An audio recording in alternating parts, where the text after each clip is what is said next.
नमस्ते। Most commonly जो healing के केसेस मेरे पास आते हैं उसमें सबसे पहला पॉइंट ऑफ व्यू लोगों का ये होता है कि किसी ने कुछ किया है। तो मैं उनको पूछता हूं कि किसी ने क्या किया है, तो बोलते हैं कि ब्लैक मैजिक किया है। तो मैं उन्हें बोलता हूं कि अगर उन्होंने ब्लैक मैजिक किया है तो आप अपने लिए व्हाइट मैजिक क्यों नहीं कर सकते? तो वो बोले सर कैसे? तो मैं बताता हूं, कुछ एग्जांपल्स उनको बताता हूं जो मैं आपके साथ इस वीडियो में शेयर करता हूं। यूं तो महाभारत दो भाइयों के बीच की कहानी है। खास करके महाभारत चचेरे भाइयों के बीच में बहुत होता है। वैसा ही एक केस मेरे पास आया था। दो ब्रदर थे, या ये कह सकते हैं कि दो व्यापारियों की पेढ़ी थी। पेढ़ी, यू अंडरस्टैंड, जनरेशन से वो बिजनेस चलते आ रहा है। पास पास में उनकी ज्वेलरी की दुकान फोर फादर्स के टाइम से है। They are into the fourth generation. आज भी वो बिजनेस कर रहे हैं। दो ज्वेलरी शॉप है। एक वो ज्वेलरी शॉप के जो ओनर है उसका बिजनेस बिल्कुल चल नहीं रहा है, जो मेरे क्लाइंट थे, जो मेरे पास आए थे। और दूसरा एक ब्रदर है जिसकी शॉप दिन रात चलते रहती है। उसकी शॉप में कभी ऐसा होता ही नहीं कि कोई कस्टमर ना हो या लोगों की मूवमेंट ना हो। उसका प्रोग्रेस डे बाय डे होते ही जा रहा था। और ये जो ब्रदर है, जो मेरे क्लाइंट थे, उनका बिजनेस चलता ही नहीं था। कभी उनके शॉप में कोई कस्टमर आता ही नहीं था। हालांकि पहले ऐसा नहीं था। जनरेशन टू जनरेशन जब ये पेढ़ी चल रही है तो उसमें ऐसा कभी नहीं होता कि उनके भी कोई लॉयल क्लाइंट्स नहीं थे, उनकी रेपुटेशन नहीं थी, उनका प्रोडक्ट अच्छा नहीं था, उनका नाम अच्छा नहीं था, ऐसा नहीं था। उनका भी इक्वल रेपुटेशन मार्केट के अंदर सालों सालों से चलते आ रहा था। लेकिन all of a sudden business down होने लगा और कुछ 2-3 साल के अरसे में ही उनका पूरा बिजनेस इतना डाउन हो गया कि वो बहुत बड़े कर्जे के अंदर चले गए।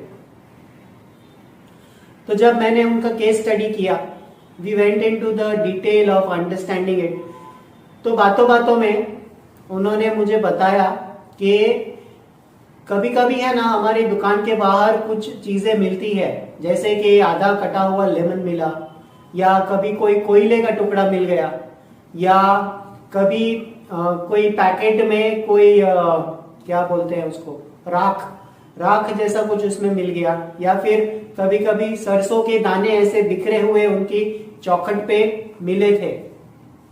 तो एक इंडिकेशन हमें इससे मिला कि कोई तो कुछ कर रहा है, कहीं ना कहीं कोई तो नेगेटिव एनर्जी हमारे लिए क्रिएट कर रहा है। Now coming back to the word black magic doesn't necessarily mean कि कोई ऐसे पावरफुल प्रोसेस आपके अगेंस्ट हुए हैं जिससे ही आपकी कोई नेगेटिविटी चली आ रही है, आपका बिजनेस डाउन हो रहा है, आपकी हेल्थ खराब होने लगती है, आपके यहाँ चोरी होती है, एक्सीडेंट होते हैं। वो सारी चीजें तो बहुत सारे फैक्टर की वजह से हो सकती है, पर ब्लैक मैजिक एक ऐसी चीज है जिस किसी भी व्यक्ति को अगर थोड़ा सा भी एनर्जी का नॉलेज है, या किसी ने कोई छोटी मोटी साधना ही अगर कर ली है, हीलिंग के कोई प्रोसेस सीख लिया है, तो वो इजीली कर पाते हैं ये सब चीजें।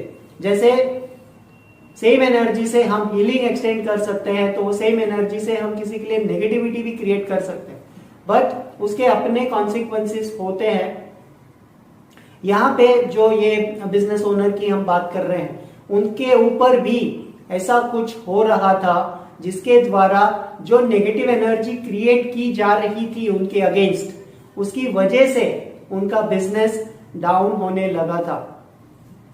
जब ये बात हमें पता चली तो मैंने उनको बताया कि देखिए साहब, rather than going into the detail of understanding कि ये सब कौन कर रहा है, क्यों कर रहा है, इससे अच्छा ये है कि आप व्हाइट मैजिक करके अपनी प्रोटेक्शन करना शुरू करो। और जो कोई नेगेटिव एनर्जी उन्होंने क्रिएट की है उसकी पहले तो हम हीलिंग करते हैं। उसकी जो इफेक्ट आपके बिजनेस पे हुई है आपकी रेपुटेशन पे हुई है, आपके बिजनेस या मनी के ऊपर हुई है, उसे हम सबसे पहले ठीक करते हैं। तो धीरे धीरे हमने जब उनकी हीलिंग रोजाना बेसिस पे करना शुरू किया तो उनके चक्र में से, उनके ऑरा में से, उनके फिजिकल बॉडी में से ऐसे बहुत सारे नेगेटिव एनर्जीज निकले। खास करके उनके अपर शोल्डर और बैक में बहुत एनर्जी का एक्यूमुलेशन, नेगेटिव एनर्जी का एक्यूमुलेशन हो जाने की वजह से ये सारी चीजें हो रही थी।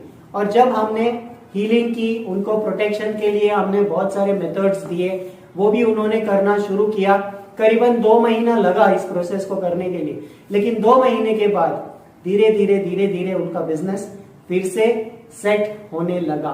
जो नेगेटिविटी क्रिएट हो चुकी थी वो रिलीज होने लगी और डे बाय डे फिर उनका बिजनेस इतना ग्रो हुआ कि एक में से उन्होंने 2 शॉप और ओपन की आने वाले 1 साल के अंदर। इस बात को करीबन 8-9 साल हो गए हैं।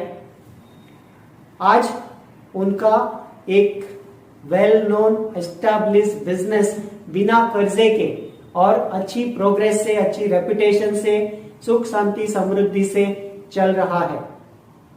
मैं आप सबको भी यही चीज बताना चाहता हूं, ये चिंता मत कीजिए कि ब्लैक मैजिक हुई है, आपके ऊपर कोई नेगेटिव एनर्जी क्रिएट कर रहा है। जो कर रहे हैं उनको करने दो, उनको अपना काम करने दो। आप व्हाइट मैजिक करके अपने लिए पॉजिटिव एनर्जी क्रिएट करो। जो ब्लॉकेजेस उन्होंने आपके लिए क्रिएट किए हैं, जो ऑब्स्टिकल्स उन्होंने आपके लिए क्रिएट किए हैं, उसे रहने दीजिए उसकी जगह पे। आप उसके ऊपर हीलिंग करना शुरू कीजिए और ये बिल्कुल चिंता मत कीजिए कि और आगे वो लोग क्या करेंगे। Let them do it. आप अपनी प्रोटेक्शन करो, अपना फोकस पॉजिटिविटी क्रिएट करने में और अपनी प्रोटेक्शन में और अपने प्रोग्रेस में डालिए। तो कोई भी आपके ऊपर ऐसे कोई नेगेटिव प्रयोग कर ही नहीं सकता। इसमें आपको कोई पर्सनल गाइडेंस मेरे से चाहिए, इस तरह के हीलिंग के मेथड्स अगर आप सीखना चाहते हो या आपके ऐसे कोई एस्पेक्ट्स की हीलिंग आप हमारे से कराना चाहते हो, तो मेरे इस नंबर के ऊपर व्हाट्सएप कीजिए। Thank you very much. Have a nice day.